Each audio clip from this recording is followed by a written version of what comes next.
Hello and welcome everyone to the Multifamily and More Expert Series, where we dive deep into a specific topic with our expert guest in the area of real estate, mindset, or anywhere in between. Today's guest, I'm very happy to have Jeff Holst. He's an investor, a recovering attorney, amongst many, many other things. Jeff has an incredible story that I want him to share today so we could talk about what it is to overcome adversity to get to where he is nowadays, which is an accomplished multifamily investor. So Jeff, welcome.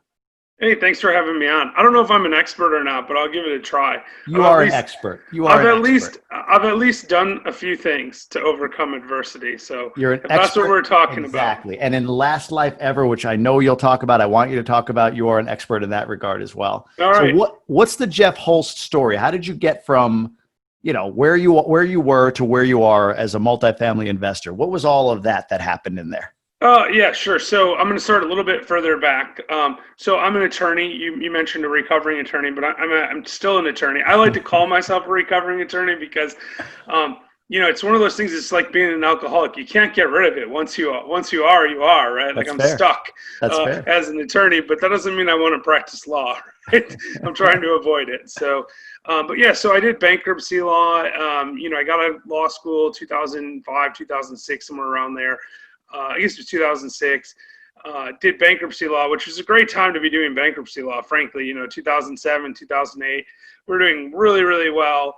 I built up a little law firm. I had another attorney working for me, and I had kind of I'd made a bucket list when I was 21, and the bucket list was basically I want to see some old stuff like the pyramids and Machu Picchu and the Colosseum and all this stuff. So I went and the last thing on my bucket list, and I always, this is going to sound really weird. I've never actually mentioned this on a show before, so you're lucky. Exclusive. This is a Multifamily and More exclusive.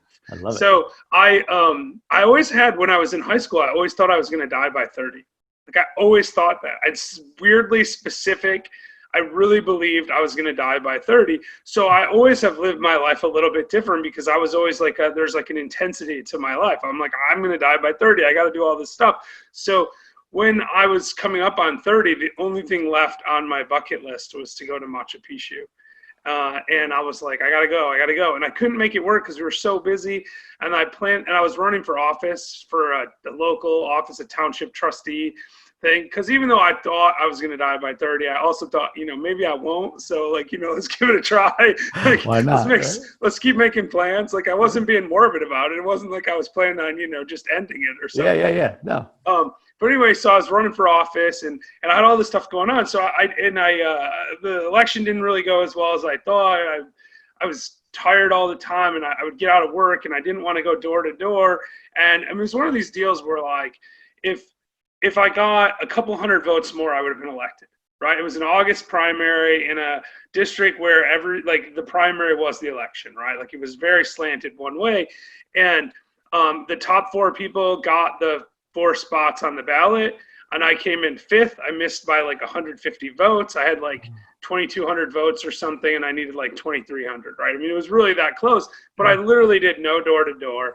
And I had planned this trip to Machu Picchu for right after the election because I was well, either I'm going to celebrate or I'm going to commiserate. It doesn't matter. I'm still going to Machu Picchu. Going either way, yeah. Yeah, so I went to Machu Picchu. I climbed up to the top of that thing, and I felt like I was really lazy, actually. I know it seems weird because I'm saying I'm running for office and I'm building a law firm, but I felt like I wasn't really doing enough, and I just kept feeling fatigued, and I didn't really know what was going on. But what really happened was I kind of went from, okay, I finished my bucket list and everything's going good. I had a television commercial in this law firm and everything. I came off the mountain, and I literally, it literally was like this. I came off of Machu Picchu, and I checked my voicemail on a payphone because this is before we had international cell phone coverage and stuff. Yeah. And I had a voicemail from this attorney in my office, and he was like, hey, sorry to tell you while you're out of town, but I'm putting in my 2-week notice. Hey. Right.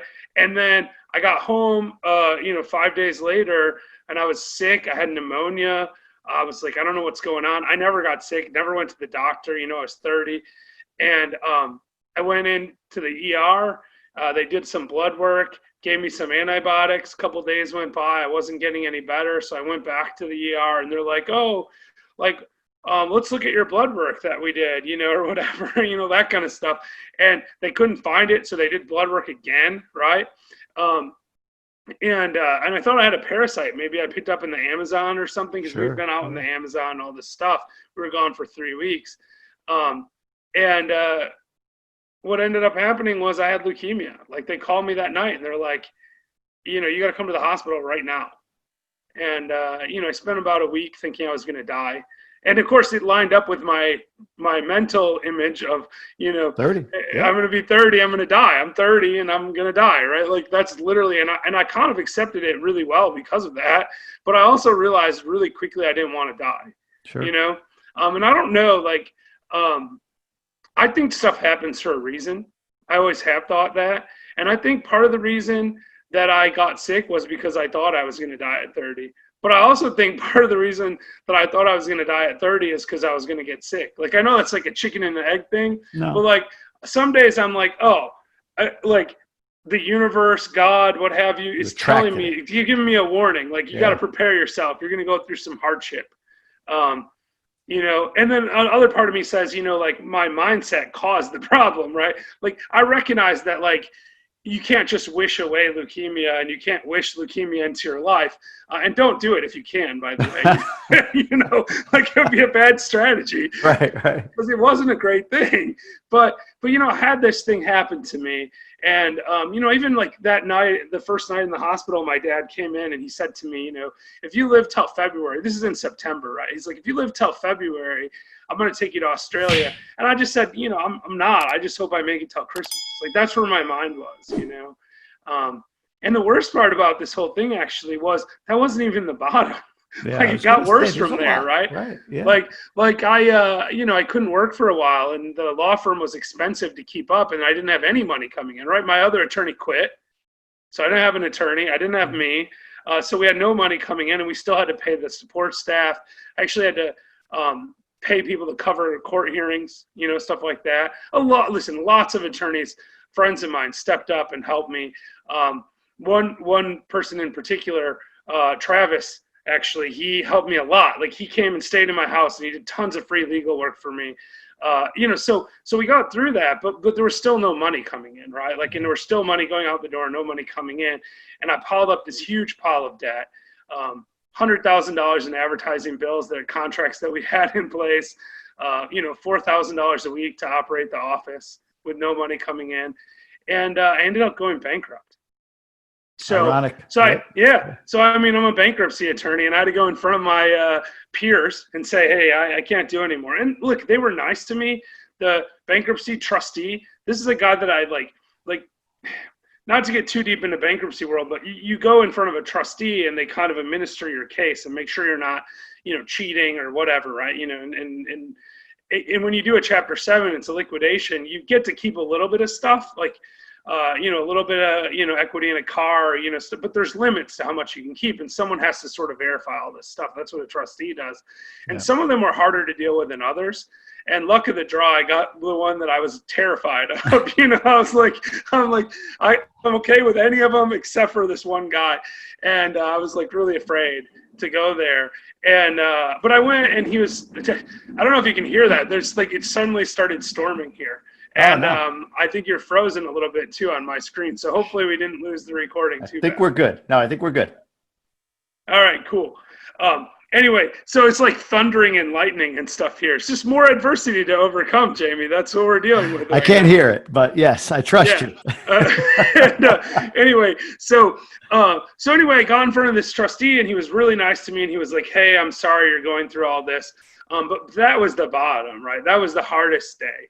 And I have this thing, I don't have bad days. Before, I was about to ask you that. I was going to say, so let's just recap for a moment. Sure. Okay. So you you have this premonition, or, the other side of it, you manifested somehow that you're going to die at 30, right? That's all your life. At 30, you get a disease that can kill you in leukemia, a pretty grim diagnosis. Your lead attorney quits, no income coming in. You're a bankruptcy attorney who can't pay his bills because of your illness and, no income from the business. So you yourself go bankrupt and draw the worst trustee you possibly can. And all this while, your father's saying, let's go to Australia in February. You're just hoping to make it to Christmas. All of that sounds really bad.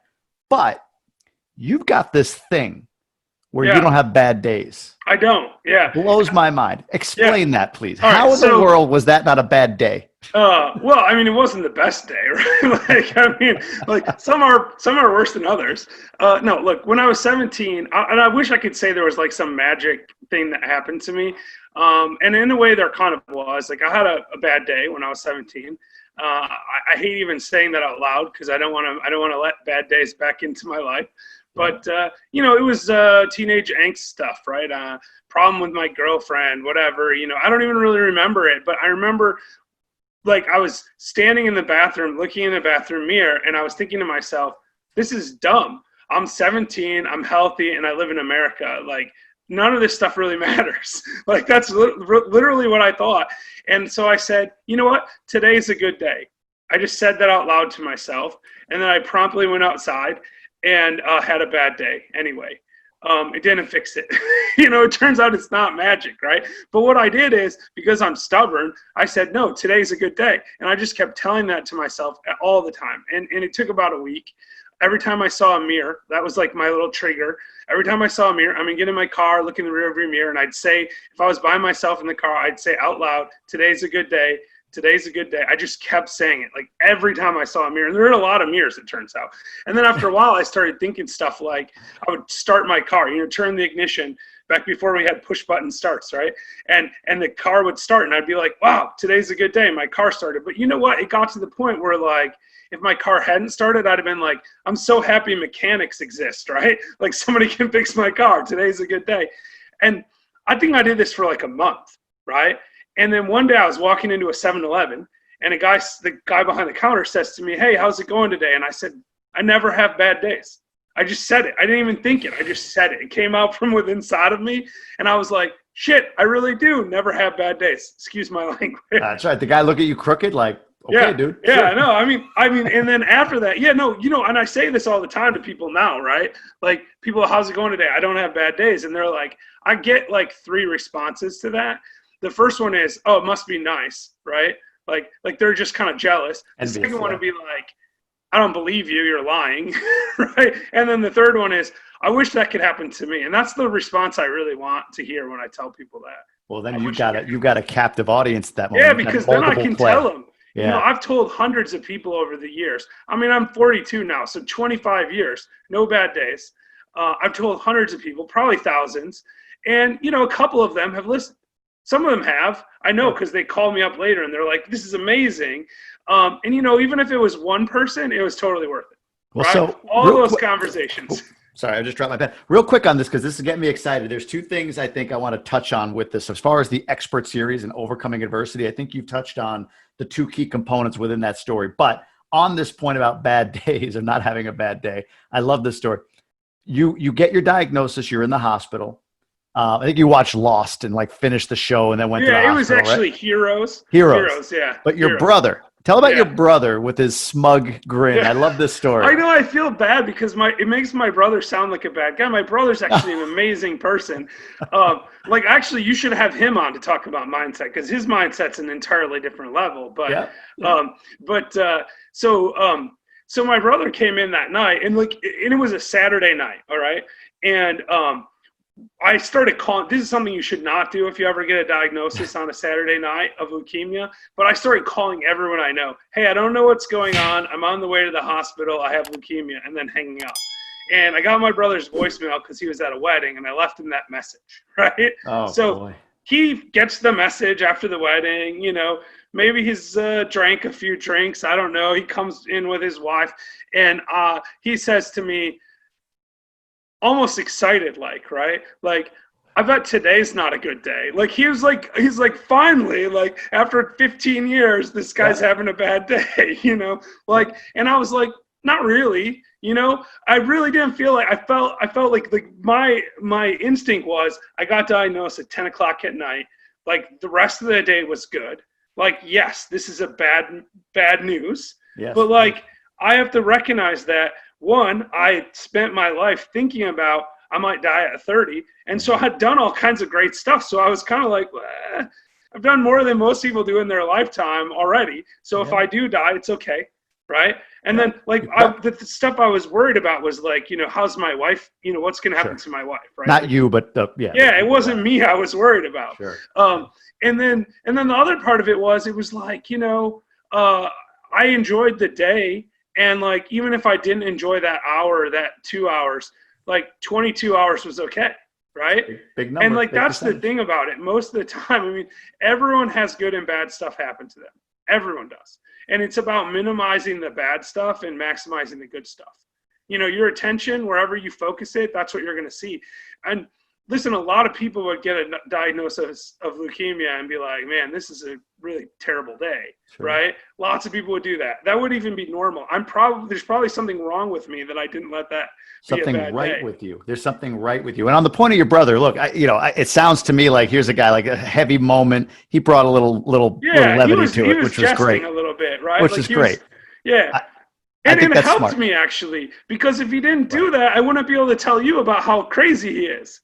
Well, and you got to focus on that, right? So there's a couple things. You at the core of what you talked about was gratitude, right? Like your view of there's you only have good days is because you are looking at the smallest of things. My car starting, I forget something else you said, but those little things, and just taking a moment and saying thank you. Great, I'm grateful for this. I live in America.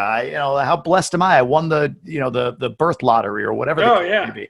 And we are very lucky. I mean, but honestly, that's what I thought then, right? But now I feel like, and I've made friends that are in way worse situations than me, right?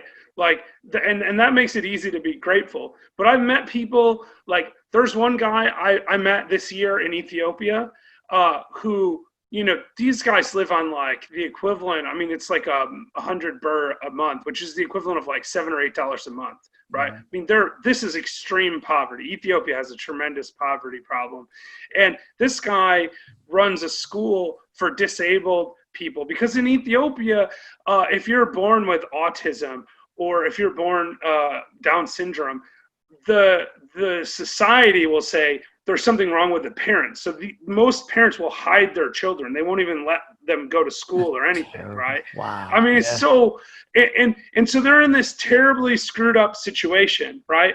And this is a kid I met that his mom, her husband left her because the kid is Down syndrome, right? Like, so she's now working at this school, and cleaning up and like making lunches for these kids, right? And stuff like this. And like, but the budget of the school is really low. I mean, it's like $5,000 a year for the whole school. Like that's their budget. I mean, it's insane, right? But this kid and his mom were like some of the happiest people I've ever met. Like they're just super grateful that they have this place to sleep at night and they have food to eat, right? And like, the thing is, you can learn so much from people in that situation. 100%. Like the adversity, that's why I say I don't think I'm an expert at adversity. I've overcome some stuff that might throw off some people that are blessed, right? But our problems are minuscule compared to most people's problems. No doubt. The rest of the world is like way worse off than me. I call that extreme. I love that tactic of extreme perspective, right? And that's essentially what you were able to witness. Like I more conjure it. Like if I'm having, a marginally tough moment or whatever the case may be, like, all right, I just got a call on a property that something, a pipe went or something like that. That sucks. So, I go to like, you know what, but I wasn't diagnosed with leukemia. Yeah, that's right. You think about me. Well, I have to think about the person that's got it even worse than me. Right? Exactly. Right. But I'm not, I wasn't born in a third world country. I'm not sold into traffic. I mean, there's so many there's so many bad things happening. Right. It makes it way less. Like whatever your problem is makes it way less. Sorry. Yeah, and I always say too that another thing is, you might look at someone else and say their problems aren't as hard as yours, right? Like you might like. I was climbing Mount Kilimanjaro in February, right? Yeah. So it was a great experience. I'm super glad I did it. But when I'm climbing this mountain, I'm a bigger guy and I was tired and fatigued and my legs hurt and my toenails were falling off and I'm sunburned. Like the tops of my hands were sunburned so bad from the trekking poles. Even though I was wearing gloves and sunblock most of the time, they were still really bad. Wow. I mean, I was just in terrible pain. And I see these guys that are like porters that carry like tents and stuff up and set the camp up, and they're just kind of sauntering by me, you know, climbing the mountain like it's no big deal. Yeah. And my mind says to me, man, their life is so much easier than mine. They can just walk up this mountain. They're in such great shape. It'd be so nice to do that. And you know, you've got a lot of time in your head. Like, this is an 8-day climb, right? And I'm tired. I don't want to talk to people. I'm just going to focus on taking the next step because I want to get to the top of the mountain, right? So I just keep doing that. And, you know, I'm thinking about it while I'm walking, and I'm trying mental tricks to distract myself, you know, all this stuff. And I'm thinking about these guys walking by me, and I'm getting kind of irritated, right? I'm like, man, I wish I could walk up this mountain with like a huge pack on my back and have no issues, right? But then I remembered something. These guys are climbing the mountain for $10. They're getting paid $10 a day to carry somebody else, some rich American's gear up a mountain, right? And there is no way I would climb this mountain for $10 a day. Apparently, I'll pay $5,000 to climb the mountain, but no way would you be able to pay me to climb this mountain because I'll never do it again, right? It was terrible. Yeah. I mean, great experience, but the point is, like, those people have their own troubles, right? Yeah. And we have our own troubles, and our perspective isn't always right. Like, you could look at me and be like, wow, like that leukemia thing, that sounds terrible. But I could look at you and be like, I'm so glad that pipe didn't burst in my house. Right, you know? right, that's true. Right. Yeah. And then the other thing is too, like I think sometimes you look at people and go, their worst problem is that like they had a hangnail, and you start to be jealous of them, but you don't know how it impacts them. And I think people can only rise to the adversity they face. You know, and like the more adversity you have, like maybe the more blessings you get out of it. Like, I wouldn't want you to have leukemia, Jamie. I don't. But I would never, ever, ever go back and change it. Sure. Because I wouldn't be having this conversation with you now at all. Life happens for you. That's your lesson. Life happens for you, not to you, right? Like, exactly, all of this stuff happened to serve you in a challenging way. Don't get me wrong. I mean, it's not like you said, not something you'd wish into existence, but it all happened. I mean, even the idea that you thought you were going to die by 30, there's an incredible gift in that. As weird as that sounds, that by 30, you did all this stuff that most people would say, I got time. For some reason, you had a ticking time in your head. 30, I got to do all this shit. I got to get through everything. Yeah. Right. And you know what? You didn't die. So you're literally on bonus time. Oh, I feel bonus time all the time. I mean, look, it's 12 years when I didn't think I was going to have. And, you know, now I'm hopeful for another 20, 30 years, right? Sure. Like, I mean, I'm not in a hurry to die at all. Good stuff, yeah. And I don't believe in bucket lists anymore because of this. I'm like, you know, I think I'll have a life list and I'll just keep adding to it. I like that. You know, if I can live till the energy death of the universe, I'll be okay with that. That's cool. Yeah, so let's flash forward this, because I want to make sure I love the gratitude piece. I love the choice you made at 17 or whatever. And it speaks to that mindset of, you know, I think a lot of people get lost in like, this is just how I am. And you just made a conscious choice. But what I love about your conscious choice is it didn't manifest in that moment. You had to come back to it. Stubborn, wisdom, whatever you want to call it, but you had to come back and continually say it until you drilled it into your subconscious mind. And it became something where you blurt out at a 7-Eleven guy, I never have bad days. And it's true. It's true because you believe it. You own it. It's inside of you, right? Amazing wisdom of how to overcome. You already had built this foundation that leukemia could not compete with. You had built this structure that leukemia had no chance against. Yeah, and listen, if I had been diagnosed when I was 17 and a half and I only had 6 months of not having bad days, right, or whatever, I might have had a bad day that day. Because it's like a muscle, you know, you work it out, right? Like, you get good at it. Like, I'm really good at not having bad days. Yeah, I'm not going to say it's impossible for me to have a bad day, but I really think it might be impossible for me to have a bad day. You know, like, I don't know what it would take. I can't even think of something so bad that could happen to me that I would let it ruin my day. It can happen. It can happen because you'll find the good in whatever that bad day was. So bad moments, you're not glossing over like if somebody. Look, I have bad moods. I mean, there are some days when I'm happier than others. I mean, I get all that, but when I really reflect on it, I'm mostly positive most of the day, right? And if you're mostly positive most of the day, it's a good day. That's awesome. That's awesome. So tell me about multifamily. How did you get into it, and where are you now? Sure. So after I went through all this stuff and went bankrupt, I thought to myself, I need to figure out a way to make money that's predictable, that I'm going to have no matter what. And so I started investing in real estate. I mean, good timing on that too, right? Yeah. 2010 is when I went bankrupt. So starting to buy real estate in 2010, 2011, really, really good fortuitous timing, right? But I didn't have any money or credit, so we had to get really creative in how we were doing stuff.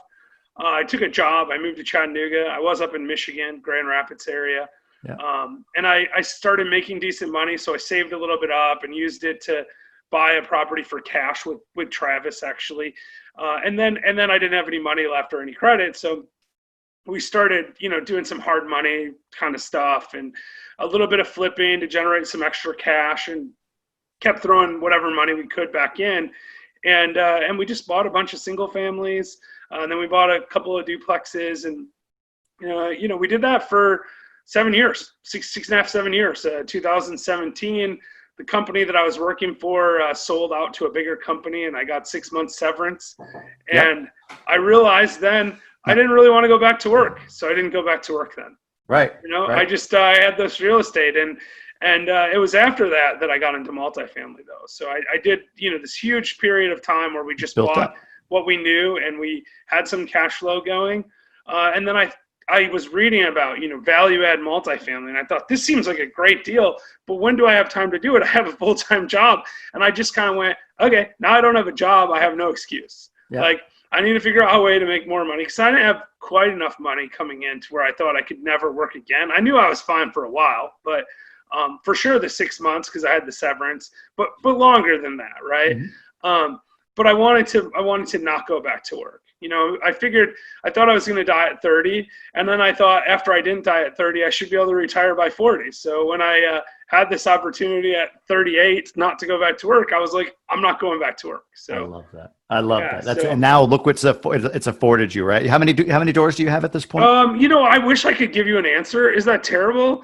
It's awesome. Actually. Yeah, no, it's, so we have, about 150 multifamily doors, and then maybe another 50 or 60 single family and duplexes. Sure. So between all of that affords you the ability to go to Kilimanjaro, to live out a whole month in Africa. That's right. Yeah. Go check out Jeff, and you're going to see on all his feeds. You'll tell us where to find you in a second, and you will see some epic stuff that he's doing. It's really cool, really inspiring. And again, if you're an investor looking at in fact, I saw you post recently about, I think, a 92 unit deal or something like that. Yeah, no, so it was, I just got back from Metro Detroit, and I went to look at some stuff we have up there. It wasn't buying anything. That's what it was. Yeah, we have a 19 unit, 32 unit, and a 41 unit. So if you add that all up, that's 92 units. That's right. There you go. Those are my three big complexes that I'll have in Michigan. And then I'll have in Chattanooga, I have a 16 unit, a 12 unit, a 22 unit, and we just went under contract on another 12 units. So we bought 50 units this year, actually, once we closed this 12 unit. In COVID. Yeah, in spite of COVID. Congrats on that. Well, so somebody, when you posted about, you went to visit Michigan, your property's there, 92 total units. Somebody misinterpreted that into that. Well, no, but they said, well, how do you build a portfolio like that? And I think what we get from tonight, like, there's the tactical stuff you talked about, hard money, debt, using debt effectively, partnering, there's all that stuff. I mean, but what people miss is the first 20 minutes of this conversation, which is, I made a decision. I said, this is what I'm going to do. I beat it into my subconscious, essentially. I overcame the adversity or the challenges that are inherent in any decision that you make, whether it's buy property or overcome leukemia or whatever. And I'm here today standing and doing an amazing thing with your life right now. So I just applaud you for all you've come from. I know you tamp it down a little bit, but you've overcome quite a bit. Your story is inspiring, and I'm glad you're sharing it with us. So. Well, I'm going to try not to have any more big adversity. I think hopefully that's in the past now, because I don't really want to do more of that. I hope so. But listen, the thing about real estate is, and I think this is really relevant to a mindset thing, because what you're saying is right. It is about making a choice, because the biggest mistake I made in real estate, like when people ask me, like, well, tell me about a deal that went bad, I can't. I mean, we've had deals that were less good than others, and we've lost money on stuff, but I don't think that's the right way to look at it. It's not a deal that went bad. The biggest mistake I made is I waited too long to start. Like, if I had started when I first started reading about, like, when I read Rich Dad, Poor Dad right out of high school, if I'd started buying then, I'll be 10 years further ahead, and frankly, probably wouldn't have went bankrupt. Yeah. Probably would have still had leukemia, but I would have been able to support myself during that time. And And the next biggest mistake I made was waiting too long to get into multifamily. I did the same thing again. I didn't learn. I read about it. I knew it was a good idea, and I just didn't do it. It was one excuse after another. I'll do that someday. Someday I'm going to buy apartments, whatever. But when I got to a situation where I didn't have a job and I'm looking at the world and saying, I got to figure this out right now, I figured it out, right? So sometimes, being in a situation that is untenable can give you an opportunity. And that's what you have to look for. You just got to look for opportunity wherever you are. And you can learn from other people's stuff too, right? Like, reading and researching and stuff is great, but like the hardest part is doing the first deal. 1,000%. Yeah, you just got to get out and do it. Got to do one. Do the numbers, make sure it makes some sense. Don't jump in without researching. But at the same time, understand that you're good chance you're going to lose money. Good chance something's going to go sideways that you never expected. But you just don't. People that want to listen to every podcasting, that's fine. Get educated for sure. Like I said, write some stuff down. Like this kind of scratches out. It makes sense. Buy it, right? And then just get ready for the lessons. That's all they are. They get ready for the lessons, and you'll know. I talked about a sewer pipe. I'll just give you this quick one. Years ago on a property, we had a sewer pipe go. It was $5,000 to replace it. Made sense. Had a couple quotes, $5,000. Here's what I mean. That deal was not a great deal. I ended up losing money on that deal, right, in the end, right? It wasn't great. I lost money, but I didn't, without getting into detail. Recently, we had another property, a duplex, that a sewer pipe went. I got a quote, $18,000. And I'm like, no, it ain't $18,000 because in that same market, I paid $5,000. Get another quote, $8,000. Like, that's better. Maybe there's a little bit of a difference, some inflation, whatever. Third quote, $4,800 replaced. That's the experience you get losing on the first deal. I didn't know I had to pay for a pipe that goes right under the street. I have to pay to rip up the street? No idea. Until I bought this property and learned that lesson. So now when I look at the next one, I know what to look for. Put a camera down that pipe. What's going on, or whatever the case may be. So anyway. Well, I'm going through that exact issue right now on one of my duplexes. I mean, literally, like, I'm on my third quote, and the first one was like $15,000, and the second one was like $10,000. And that's, even if it's $10,000, it's still way better than 15, right? I was ready to pay. I'm exactly like you. I'm like, well, I need someone with a camera. I want to see what's going on. And the street cutting permits here are stupid expensive. So I think we're going to be like $8,000. Sure. But it is what it is. I mean, that's just the thing. I mean, you have to recognize that, again, good and bad stuff happens to every person, but the same thing, good and bad stuff happens on every deal. It's just the way it is. You got to deal with it. There's always going to be something that goes wrong. Unbelievable. I love it. So let's wrap this up. Where can people learn more about you, about Last Life, about Old Fat? You got so many things going on. Tell us all of it. We didn't even talk about Last Life ever. So I'll give you a short version first, and then I'll tell you the answer to that question. So the thing is, after I quit working, that's how I got into the multifamily. I started going, I need to help people. Like, I just started feeling like I needed more purpose in my life. Like, people, when you're working a job, you don't realize that you don't have purpose. Like, because you get up and you go and you're like, you get done, and then maybe you're working on your real estate on the side, and pretty soon you're out of time. When you have time to reflect, take a time off. You take a month off to go to Africa, climb a mountain. You're going to think about your life and what you really want to accomplish, what's really important. So I did that when I quit working. I had about a month where I didn't really do much, right? I flipped a duplex, but that was it. It wasn't that much work. I just kind of chilled for a minute. And during that time, I thought, I want to help people get into real estate. So I started looking at bigger deals for myself, but I also started thinking about things like syndication and like raising money for deals. And I like doing that. I really do. I love doing it, actually, because it helps people get in. But then one day someone said to me, when I was talking to them about investing in my deal, I don't have any interest in real estate. I mean, I'm sure it's a good thing, but I don't have any interest in it. And it suddenly clicked in my head. I went, not everyone needs to be in real estate. Like, I love real estate. Like, I think people should be in real estate, but if you don't feel like that's the right place for you, then don't get in real estate, right?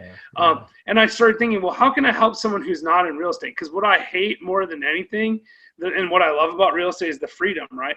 I hate the idea that people trade 50 weeks a year for 2 weeks of vacation, right? Doing something that they hate. I hated it. I was always living for my vacation and living for my weekends. It's a terrible way to live. I don't want anyone to have to do that. So that's why I started Last Life Ever. So Last Life Ever is like, it's just a pure mindset, help people get to the best version of their life, whatever that is for them. If it's real estate, great, but it doesn't have to be real estate. Maybe they want to maybe they love their job and they just want to, figure out a way to spend a little bit less time at the office and a little bit more time with their family. But whatever it is, like, we're trying to help people get there. So we started a podcast.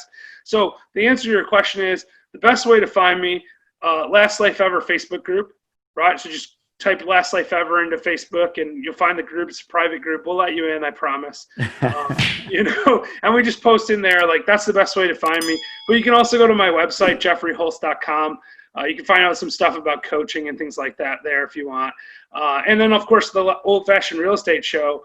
That's where we just get drunk and talk about real estate. It's a lot of fun. We drink bourbon, old fashions. And I think we bring a ton of value there. Yeah. It's a good show. 15 minutes chatting about real estate, very casual. I like that show. And we'll put the link to that as well as your website and the Facebook link for Last Life Ever all in the show notes. Absolutely. But no, man, unbelievable. I love what you're doing. I love the way you show up. You came up here to Michigan and presented and blew people away that night. One of the last times I think we had Yeah, it was January. I think you did one after that. One after, and then it shut down. Yeah. Well, and I'm glad we did it in January and not. I mean, I was thinking about pushing it off because, like, I was getting ready for Kilimanjaro, and I don't know if you know this or not, but I came straight back. Like, I left the next morning. I drove 12 hours back to Chattanooga and basically packed up and got ready to leave. I didn't know that. I knew you were driving back the next day, but I didn't know you were going right away. That's why I was doing it, because I only had like 4 or 5 days between when we presented and when I was leaving, because I was gone the whole month of February. I left like February 2 or something like that. Well, I appreciate it because there was a lot of work there. We had a lot of people. We went out to dinner. We were out late that night. So you got up the next day and took off. Yeah, I got up in the morning and drove. It's good. I had a little bit of a hangover, but it was all right. A little water, some ibuprofen. You make it through. That's exactly it. Still a good day. Yeah. Oh, yeah. It was a great day, actually. Jeff, thanks so much for this. I appreciate it. Always inspiring listening to your story. And I love some of the lessons here. I hope a lot of people take it away, what you were teaching today. So thanks again for being here. I appreciate it. Oh, thanks for having me on. All right. A, B, C, D, E.